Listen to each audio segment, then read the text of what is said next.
Hi guys, thanks so much for coming back to Be Style. On today's episode, we are talking about the things that we have been using to help Joanna in her homeschool journey. Joanna is 3, she'll be 4 in November. And as you guys know, if you go way back on my channel, you'll know that I have been homeschooling my daughter since she was not even 1 year old. And so we are continuing that journey, and we always do. I believe strongly in the power of early childhood education. I'm very passionate about it. I teach other kids online through a platform called OutSchool, and I have been for over a year, but I have been an online teacher for 3 years. I have been teaching Joanna since she was born in my belly, and I'm very passionate about it. I think that the earlier you start, the better outcomes academically, the better with self-confidence, loving to learn at an early age, and so much more. There are a million benefits to starting your child early with their education. And so if you watched my videos before, you know how passionate I am about that. So I just kind of want to share with you guys some of the things that we use in our homeschool to help educate our daughter. So the first thing that we do in the morning is her Bible lesson. And so Bible is totally separate from academics in our homeschool. For the most part, our curriculum is mostly secular, but I do like to teach her our religion, which is Christianity. And so that is something that I help her to kind of help her with spirituality and kindness and morality and things like that, as Christianity should be, right? So let's just go ahead and hop into that. The first thing we do in the morning is we journal. So Joanna does her little journal and I do my journal. We do a gratitude journal in the morning. And what that looks like for a 3-year-old is pretty much me writing the header here at the top. Today, I'll be kind to Mimi. It was her birthday this day, so she drew a picture of Mimi. Or, you know, she'll be kind to her cousins. And so when we were talking about kindness, I choose a Bible story, a scripture, and just an overall theme to talk about. So for self-control this week, we've been doing Adam and Eve, and we talked about the Garden of Eden and how they disobeyed God. And so this week, she's been writing, I think, today I'll practice self-control by following the rules at preschool. And sometimes I'll draw her a little picture and she will color it.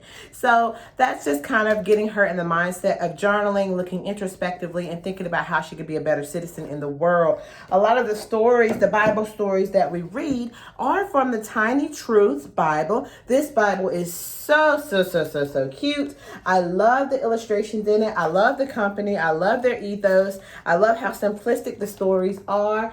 And truly, it really is just a great Bible. And so I'll pick a Bible story out of this. We usually listen to a Bible song while she's doing her journaling. And then once we're done with the journaling, sometimes we will do a sequencing activity. So I like to first read the story, have her talk about it with me, and then maybe the next day or a couple of days later, I will have her, I'll show you the one that we did this week, do a sequencing activity. I did get this from prekinders.com, and what she'll do is she'll color the pictures. She knows how to cut, so she'll cut out the pictures, and then she will paste the pictures in order that the story happened. And so we do things like that, or I'll have her do a watercolor picture. tinytruths.com has a lot of pictures like this that you can do. Last week we did Earth Day, so I'll have her sometimes do an emergent reader that's not even Bible related, but for the most part, I do like to do these coloring pages and these sequencing activities. When we talked about kindness, we did Joseph and the coat of many colors. So these are some of the activities that I like to do with Joanna so that she learns Bible stories like I learned them as a kid, learns the moral behind those stories, can put them in order and use a little bit of reading practice in there as well, and then also just foster her creativity with some coloring and painting and things like that. So that's Bible. The next subject that we do is reading, grammar, and literacy. So for reading, we are doing how to teach your child to read in 100 easy lessons. Before we started this, Joanna had to prove to me that she knew all of her letters, she knew all of her letter sounds, and she knew them out of order. And what I did was I used JDA's, if you go to JDA on YouTube, she has a link to this in her Teacher Pay Teacher store. And what we did is I just made sure and flipped to random letters and made sure she knew all of her letter sounds correctly before moving into this curriculum, and she's doing really, really well with this. Sometimes the lessons do get a little bit long for her, so we'll take a break and come back to it. And I usually reward her like after she finished a task. So it's broken down into task.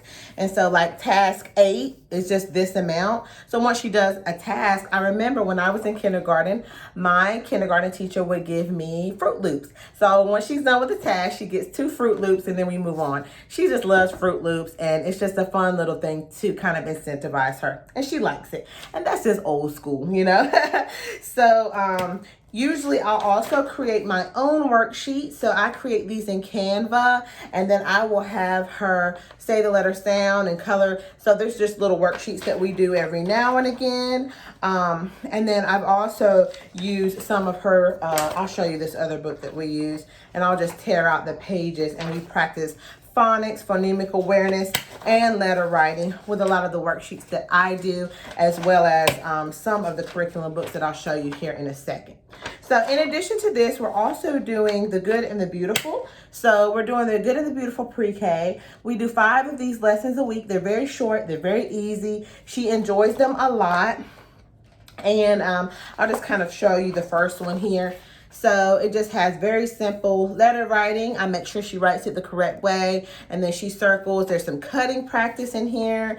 And then this also comes with a ton of games. So I love the games that come with this. I'll show you just one really quickly, but it has like feed the elephant, and there's letters, and you feed the elephant the letter. I'll have her tell me uppercase, lowercase, the letter sound, and what the letter name is. So A, uppercase A, apple, and then she'll put the little peanut in there. Another cool thing that comes are these books. So these come with the Good and the Beautiful, and pretty much you have to flip the correct uppercase, lowercase letter and find the animal that it starts with. So I think this one's an alligator. So it's alligator, uppercase, lowercase, alligator. So all of this is just reinforcing reading concepts. It's a lot of fun. There's so many games that come with the Good and the Beautiful that Joanna truly does enjoy. And so it doesn't even feel like work. Half the time they're asking you to pull out some Play-Doh and make letters with the Play-Doh. So I get all of my Play-Doh from 5 and Below, and this big old thing of Play-Doh is $5. And once it gets all mixed up and nasty, I'll just buy another one, usually every few months. So that is what we're using for our reading and literacy and grammar. Also, I use my own worksheets for grammar and stuff like that. So for math, oh girl, hold on, wait. Where is it? I think I already put it away. Yeah, I put it away. So for math, we chose master books, and that was a terrible, terrible choice. I had listened to some other people on YouTube. Instead of doing my own research, they were saying how simple it was. Well, girl, when I bought it, it was too simple. It was like count the circles, 1, 2, 3, 4. And it was way, way, way too easy. Joanna, she's doing addition and things like that. Joanna is past that, and you know, every child is at different levels and things like that, but there was no way I was going to ask her to count 4 circles on a page. Like the curriculum for master book was way too easy. And so I quickly put that away for baby number 2. We'll probably do that with her when she's like 2 years old. But we kind of moved to this. For now, I am going to be getting a new curriculum to start here in a few months, but I've just been making copies of some of these worksheets and kind of having her do this. So the name of this book is Math and Reading, and Total Math and Reading, and it starts out with math, which I like, and it has just all kinds of different little math activities for the kids to do. A lot of the math that we do is hands-on, so I'll use the abacus. We use blocks for patterns. We use number, cubes, and things like that. So we do a lot more hands-on than worksheets, but sometimes I will create, depending on what number we're on, I'll create my own worksheets in Canva and ask that she complete those just for, you know, number writing. She already recognizes all her numbers, but just making sure that she can write them correctly. For science, again, I usually do most of my own resources for that. So this is something that I created in Canva. This week we're talking about the parts of a plant and things like that. But I also love to go to cleverlearner.com. They also have a lot of great sequencing activities where you can kind of figure out, what and all you want to teach on there. And then there's little worksheets and things and activities you can do. Joanna loves to paint with watercolors. I actually just got her some today from 5 and Below. She loves to paint with these as opposed to coloring. So I just let her go to town and she really, really enjoys that. We also are doing Spanish. So how I do Spanish is very, very fun. I'll show you guys. So with Spanish, Joanna has a Spanish teacher that she learns with 2 times a week. It's called Do It For The Kiddos at doitforthekiddos.com.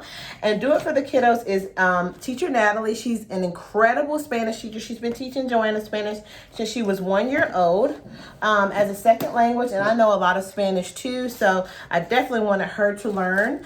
And what I do is I print off the lyrics for songs and then I get little props to go with the song. What I do is I will have her sing the lyrics and show me which animal. So for this one, the song is like, Mi tío tiene una granja, sí señor. Me invitó a conocer los animales. La vaca hace mu, mu, mu, mu, mu, mu. Moo, moo, moo. So I'll have her pull out the cow. The cow says moo, moo, moo, moo, moo, moo, or whatever. And so while she's singing, I will have her use the props. The same thing with the color song. So what is the weather? And then some of the other songs that she really, really enjoys. Joanna has learned so much Spanish this way. You do not have to sit with your kid with some boring flashcards and try to teach them word for word.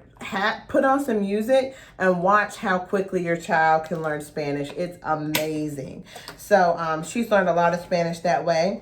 And then what's something else? We also do unit studies as well every now and again. Like last week we did Earth Day unit study where we got outside and we made some mud pies. Let me see if I can find that picture. We made mud pies outside. We did, here it is. So I'll give her a task like this of something that I want her to do, and then she'll go outside and complete the task. So we made some mud pies outside with her cousins and just had a good time. A lot of the stuff that we do, we try to make it fun. I don't just sit down with my child and have her do worksheets all day. We're always doing some kind of craft. We made Play-Doh on Earth Day. We like to do a lot of hands-on activities because I think it makes the learning so much more fun. But we do have a structured time each day, usually from about 7:30 to 10:30 in the morning that we are doing preschool. Preschool together. But when she goes to actual preschool, so she's in physical preschool 3 days a week. So on those days, we do her schoolwork in the afternoon, in between her playing and cooking and doing all kinds of things. And I really have seen her grow and just learn so much. I love the curriculums that I have purchased. Like I said, The Good and the Beautiful is a Christian curriculum, but this one is not near as Christian heavy as the Horizon one that I got. This is just straight up reading literacy. I don't think I'll get any of the next ones though, because I heard they do get really boring and they also get kind of more religious, and that's kind of not what I'm looking for. But yeah, another thing that I use supplementally is this. It's called Get Ready for Kindergarten. And she started this a while ago, but we don't adhere to this strictly or anything like that. We just pretty much pick and choose what we want to do out of here. But there are so many. It has everything. Alphabet, sight words, size and comparison, science, numbers and counting, time and date. So this is awesome. You can get this at Sam's. And this is a really, really good curriculum. If you have a child that is ready to write and is ready to learn from start to finish, this is a full curriculum. And I actually highly recommend this. Joanna, when I got this, was only 2, so she wasn't ready for it. And then by the time she was ready for it, we were already smack dab in the middle of everything else. So I would definitely, and she's still not quite ready. For sight words, I'm waiting until after she fully learns how to read to introduce sight words, because I want her to be able to read and decode words and sound out words before she just looks at words and knows, what they are via sight. So that's kind of what we're using. So we're using this one, Math and Reading, Total Math and Reading, The Good and the Beautiful for her pre-K, for her reading, How to Teach Your Child to Read in 100 Easy Lessons. Her Bible is Tiny Truths, and then everything else is stuff that I create and generate myself. If you are interested in my resources, I've been thinking about creating as like a teacher pay teacher store, because I've been creating resources for 2 years and I don't sell them anywhere. It's like once my students use them, that's pretty much it. I never teach the same thing twice. So it would kind of be nice to make some residual income off of those. But just to end, I'll show you some of the things that we got at 5 and Below. I got these shape shuffle things. So these are little puzzles. It says ages 3+. So I think this will be really good for Joanna. And they look a little bit complicated. So I'm excited about that. I got some pens, I got some crayons, and I already showed you her Play-Doh and watercolor. So this is stuff that I like to pick up at 5 and Below because it really is so much less expensive. I hope to do some day in the life videos to kind of show you guys how our day goes in practice. Another really, really good tip, and I'm getting ready to get off of here, is that when Joanna is doing stuff, for instance, with her writing or things that is kind of more boring, but it needs to be done, I'll put a timer on, a fun little mouse timer where he's like dancing and there's music in the background while she's just practicing her writing. That's one thing she doesn't really love to do, but it's one thing that I do want to encourage every single day for hand strength and coordination, as well as just needing to learn how to write in general. But that little timer, oh man, she's so motivated and she does such a good job having that timer. She wants to get done before the timer goes off. So that was a tip that I had shared with my sister, and it's been working with her kids. So I figured I would share it with you guys too. Well, if you made it to the end of this video, give me a unicorn in the comments down below. Thank you guys so much for watching, and I'll see you guys next time. Bye.